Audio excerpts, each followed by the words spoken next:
Good morning, everyone. Joel with One Great Vacation.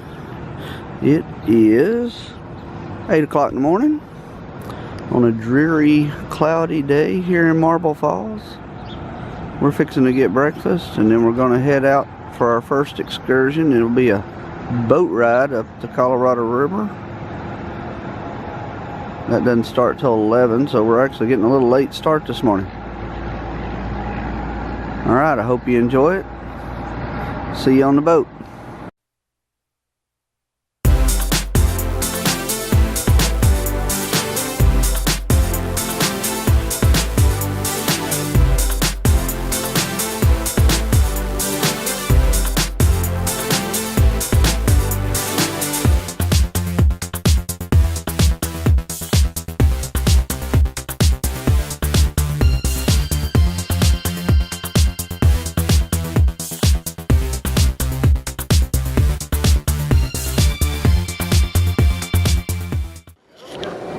Find yourself a seat down there, wherever. Thanks, sir. You got it.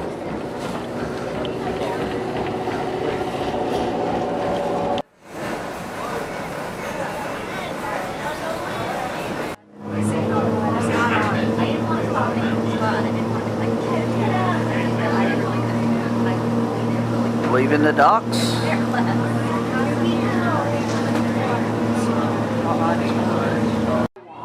So those are pelicans over there. I don't know if you can see that or not, but this is how the cruise is going so far. Oh, there you go. Yeah, 1 o'clock, y'all.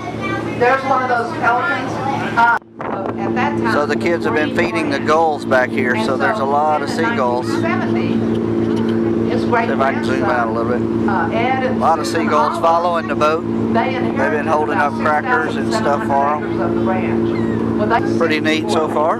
Pretty good trip. A little bit cold. Yeah, see now they're feeding them. They reached their goals. See the kids They've won feeding them. state and national awards for their wine, and their wine has been present at some of the inauguration balls. The birds really like it.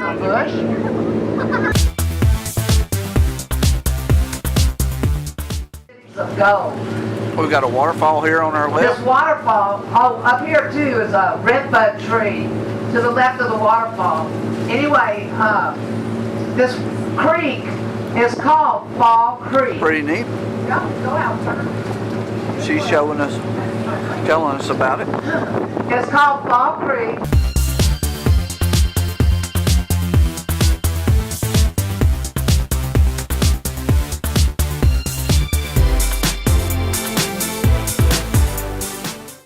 Trees are starting to green out. Very pretty view from the boat. Still a little cold, but the sun's trying to pop out. We may get a beautiful day out of this yet. Alright, we're headed back. As you can see right there, there's the edge of the cloud cover. The sun is out. It is a glorious day. So far it's been a beautiful cruise. It was cold. It didn't take 10 or 15 minutes of that sun being out for it to warm up. Really nice. Now it's beautiful. Alright, we're headed back to the docks. This is the end. Everybody's clapping. Pretty good tour. Please look around. Not too bad. Any keys. Thank you. We had a pretty good trip.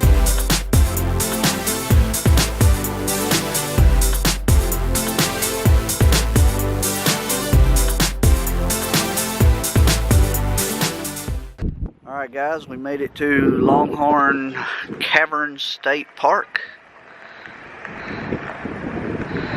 This is the entrance. I've got to show y'all how busy this little park is. There's a small cave here. My gosh, look, people just pouring into this thing. There is cars everywhere. It took us 20 minutes to find a parking place. There are people everywhere. But this is the entrance.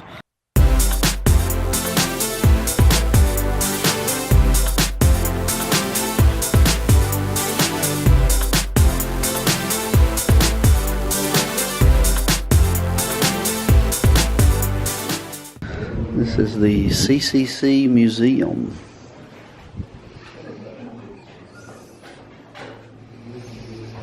At its height in 35, operated in 26 state parks. 7,000 enrollees. Just want to show y'all the crowds. This is the 215 group going down into the caves. We are the 245 group.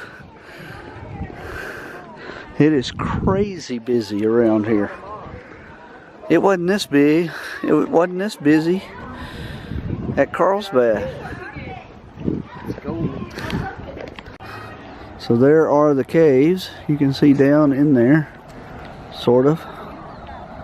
Actually, you can see complete blackness on the video here.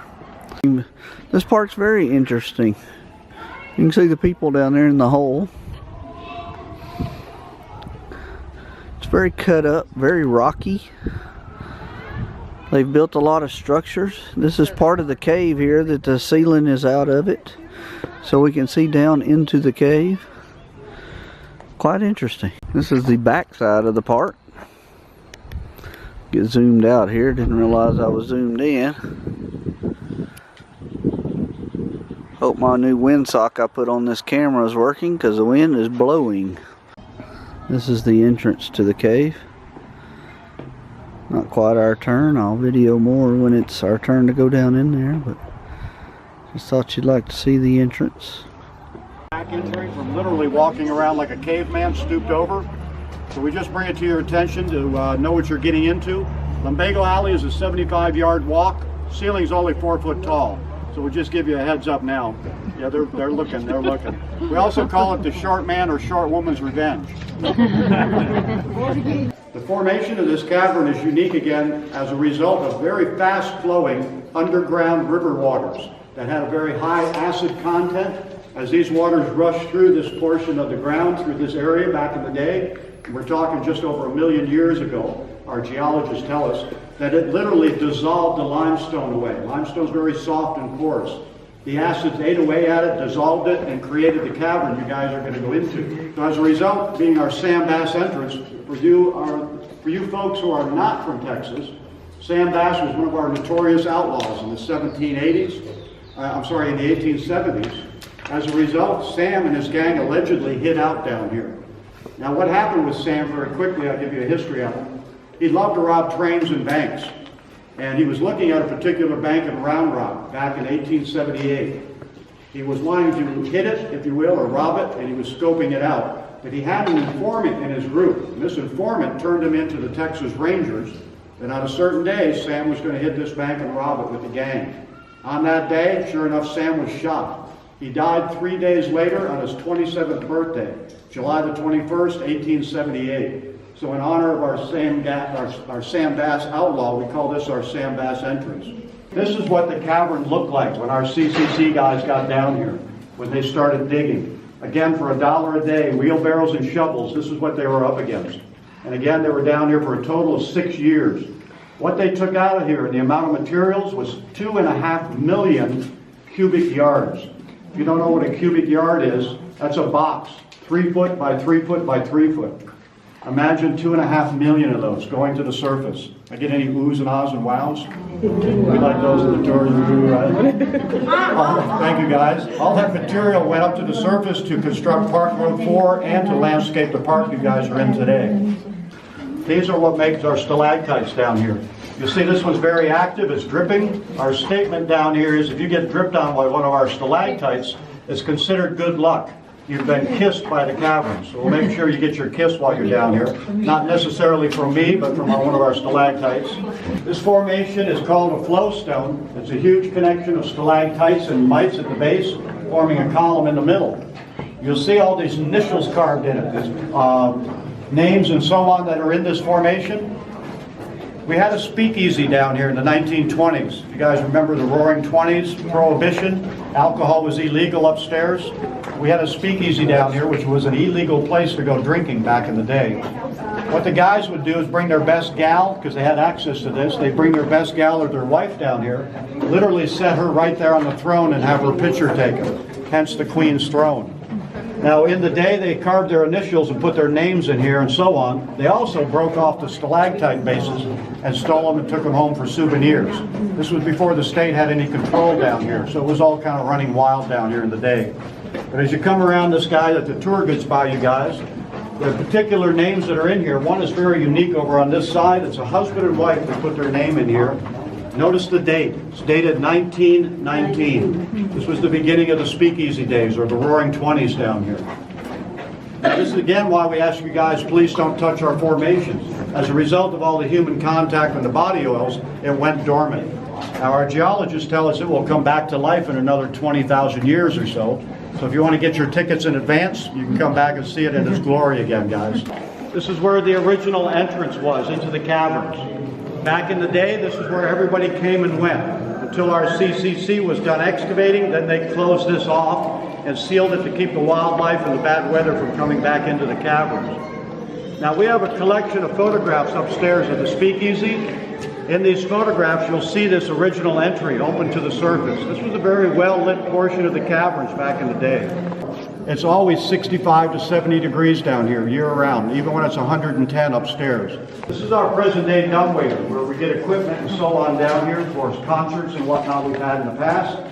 Mr. Sherrard set up his own dumbwaiter right here. He would bring your hot dinner order or your meal from ordering it back there in the dining room down this dumbwaiter and take the dirty dishes right back up to the surface. Also up there on the surface was his kitchen. He did not want the cooking smells down here, so he kept all the food smells up there. As you'll see dark stains in the ceilings. These are from Mexican freetails. This is the body oils and the insects they ate and left the deposits in the ceiling. We're told in this general area alone there was at least 2,000 to 3,000 Mexican freetails here. Well, they produced a lot of bat guano. For you kids that don't know what bat guano is, it's bat poop and it's nasty, but it's very rich in nitrogen and nitrates. The Confederates would mix it with charcoal and sulfur, made a very crude gunpowder. But they would take it back to the surface to dry it in the sun. The result was they had to get it back down here and store it and hide it. They brought it down here with open torches. Here's some people getting it. They're talking gunpowder and open flames. They don't go together well. As a result, there were some explosions down here. We know some Confederates passed away down here handling this volatile mixture. Third exit. If you don't know what a square foot is, put your two shoes together. That's about 1 square foot. Can you imagine about 300 bats underneath your footprint? How many thousands of Mexican freetails did you see in the overhead, right over your heads over there? All you guys in those upper steps should probably be up to your eyeballs in bat guano. Guess who cleaned it all out? Now guys, we're going to do Lumbago Alley next.